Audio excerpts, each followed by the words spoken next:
bisa merencanakan lahir di mana, kita mau lahir di sini enggak? Maunya di mana? Mekah. Boleh. Abu Jahal di Mekah. Abu Lahab juga di Mekah. Ya. Jadi bersyukur ada di sini sekarang ini. Setidak-tidaknya kita di sini kita mengenal Allah. Ada majelis taklim, ada pengajiannya, bapak-bapak juga begitu kan Pak ya? Ya.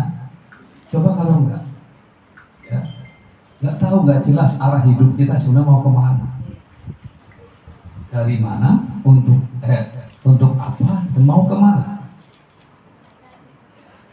Sehingga orang kadang-kadang kalau sadar bahwa kita ciptaan Allah dan kita lahir karena kehendak Allah, maka kan sudah wajar kalau kita mau diatur aturan Allah, betul nggak? Kalau enggak nanti kita ngatur pakai hawa nafsu sendiri, belum tentu benar.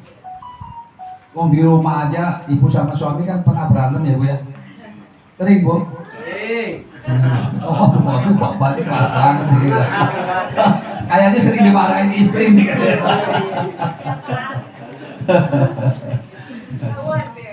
Sering ya? Enggak lah, enggak sering. Nah, coba aja kalau waktu berantem siapa yang bilang benar Bu? Pasti dua-duanya kan? Iya, suami bilang benar, istri benar, kok berantem? Ini contoh aja nih, adik di keluarga saja. Suami istri yang tiap hari bersama aja masih suka salah paham, masih suka berbeda melihat sesuatu. Makanya itulah pentingnya perlu kebenaran yang mutlak, yaitu dari Allah, al-haqqu min rabbik. Nah masalahnya di demokrasi kita sekarang ini, kebenaran itu suara terbanyak. Asal voting menang kan akhirnya berlaku kan? Ya kan itu kan? Nah, padahal yang benar yang banyak belum tentu benar kan? Ini contoh di dunia sekarang ini sudah lebih dari 30 negara yang mengesahkan pernikahan sejenis. Disahkan undang-undang. Boleh laki-laki kawin sama laki-laki, perempuan sama perempuan. Normal nggak? Enggak. Ya kapan punya anaknya ya? Habis kan dunia ini kalau semua pada begitu. Ini contoh. Merasa atas nama hak asasi, akhirnya bikin aturan sendiri, padahal sedang menghancurkan kehidupannya sendiri. Contoh. Maka betapa pentingnya kita perlu punya aturan-aturan yang sejalan dengan aturan Allah. Nah, siapa yang menjalankan aturan itu? Ya pemimpin. Makanya kalau pemimpinnya benar ngerti, insya Allah menata kehidupannya dengan baik. Coba negara kita sudah berapa tahun merdeka? 79. Kira-kira rakyat Indonesia sudah merasakan kebahagiaan nggak? Belum. Oh, cocok. Sekarang ini Jakarta, ya, Jakarta ini kota terstres di dunia nomor 9. Terstres. Ini gimana nggak stres orang tadi saya aja anak-anak main bola di jalan, mobilnya terpaksa berhenti dulu. Parkir motor di jalan lagi, kayaknya nggak bisa masuk. Iya soalnya Pak punya motor tapi nggak bisa masuk, motor pun nggak bisa masuk rumah, bayangin. Ya gimana nggak stres? Belum lagi kerjanya jauh, stres. Jalan macet, nambah stres. Nah ini kan kenapa Jakarta aja, yang ibu kota saja ini warganya masih seperti ini. Apalagi mungkin daerah-daerah yang terpencil. Nah inilah pentingnya punya pemimpin yang bisa ngelola dengan baik. Kalau pemimpin tapi kerjanya utang melulu mah gampang tuh ya. Tapi masalahnya nanti generasi penerusnya gimana? Negara kita kaya, ya kan? Utang negara kita tahu sekarang sudah lebih dari 8.000 triliun. Kalau dibagi seluruh rakyat Indonesia kebagian rata-rata 30 juta. Termasuk bayi. Bayi itu sudah nanggung 30 juta. Anggaran negara per tahun untuk bayar bunga sama pokoknya saja 700 triliun. Bayangkan kalau nggak punya utang, negara kaya.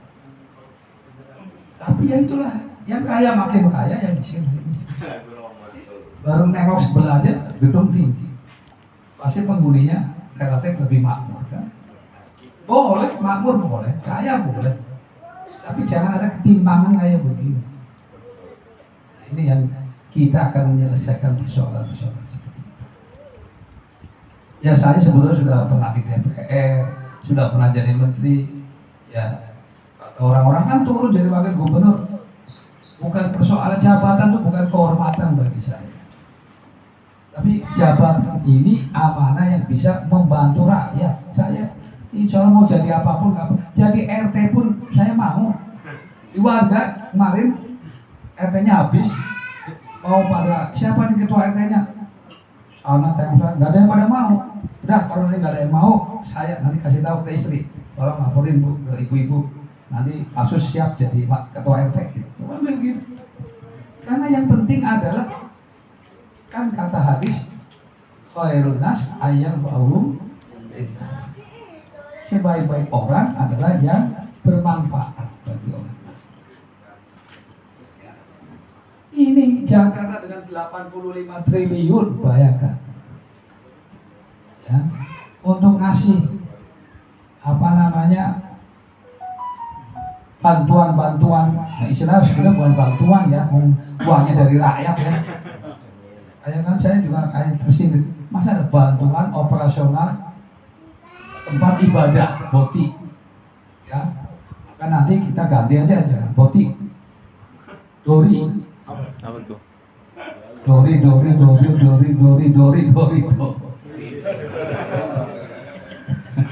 Dori itu maksudnya dana operasional rumah ibadah. Kalau boti katanya G. Iya benar. Nah makanya, waduh, gak enak istilahnya. Gantinya Dori. Kebalikannya Rido. Rido siapa Rido? Ridwan Kamil Suswono. Ya jadi itu niat kami, karena kami sudah diperintah oleh partai untuk membantu Ridwan Kamil, ya kami siap. Kebetulan PKS pemenang di Jakarta. Ya makanya PKS tidak bisa ngusung sendiri. Tadinya pengen Pak Anies yang kita akan usung. Cuma PKS menangnya nanggung cuma 18 kursi. Coba tambah 4 kursi lagi. Ya, 22 bisa ngusung sendiri. Kemarin nggak bisa. Karena kurang 4 kursi. Akhirnya kita bergabunglah Pak Ridwan Kamil dan Suswono. Pak Ridwan Kamil dari Kim, Koalisi Indonesia Maju, plusnya PKS. Ya, jadi insya Allah program-program yang baik yang dulu Pak Anies buat, itu kan Pak Anies buat dulu bersama PKS, mau PKS yang ngusung kan dulu. Jadi program-program yang baik akan kita teruskan, nggak usah khawatir. Bahkan nanti RW akan dikasih dana stimulan 200 juta per RW. Bukan untuk ketua RW-nya, bukan. Karena dana operasional RW tetap ada, ya akan ditambah. Ya.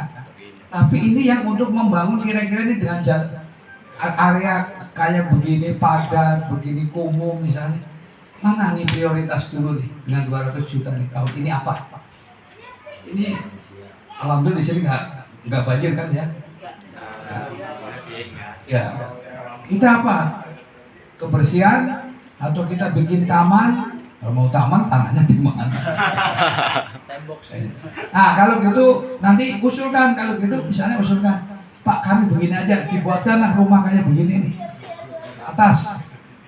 Nanti tiap warga dinilai rumahnya berapa nilainya, ini harga per ininya berapa, asal nanti kan tanahnya mahal, ya tanahnya nanti kita cari yang milik Pemda. Milik Pemda apa? Bisa pasar, bisa stasiun, bisa sungai. Bisa ada sungai, bangun aja rumah kayak gini di atas sungai. Bisa nggak? Bisa. Kan jadi nanti murah. Sehingga warga miskin pun bisa punya rumah di tengah kota. Ya kayak sekarang. Terpaksa rumah harus minggir-minggir jauh-jauh kan. Akhirnya naik sepeda motor, apa, buang waktu, akhirnya macet lah, polusi lah. Tapi kalau nanti misalnya bangun di atas pasar, ibu-ibu kalau mau ke pasar tinggal turun, pakai lift aja Bu. Jadi nggak ada nanti tangga, nanti bayangannya nanti tangga gimana juga, pakai lift. Ya. Sekolah tinggal turun ke bawah, nanti ada sekolah di bawah. Ya. Ini akan kita selesaikan seperti ini. Kan udah bertahun-tahun kayak begini kasih. Apalagi di Priok yang berpadat. Ini katanya Tambora, katanya terpadat se-Asia Afrika. Bukan Asia Afrika ya. Asia Tenggara. Jadi inilah tantangan yang insya Allah kalau Allah ridhoi jadi gubernur dan wakil gubernur, maka apa yang sudah diberikan gubernur sebelumnya yang baik akan kita teruskan, bahkan kita tingkatkan, bahkan kita tambah tadi dengan program-program yang termasuk lansia. Yang ganggang kayak begini kan kasihan digotong-gotong. Caranya terus gimana? Dokternya yang datang. Tinggal lapor Pak RT, lapor ke gubernur, ada warga saya begini. Nanti perintah gubernur, nanti gubernur nggak perintah wali kota kan? Wali kotanya nggak beres, ganti kan? Gubernur punya kekuasaan. Ya semuanya ke camatnya nggak beres, ganti. Lurahnya nggak beres, ganti. Gitu. Yang penting RT nanti akan ada hotline langsung kalau ada apa-apa. Karena yang tahu persis rakyat kan RT ya. Tugas RT sebenarnya pokok 3, ngawasi 3. Ya, nggak boleh warganya yang bodoh, nggak boleh ada warganya lapar, dan nggak boleh ada warganya sakit yang terlantar. Karena kebutuhan rakyat itu 3 kan, pinter, kenyang, sehat. Apa sih katanya?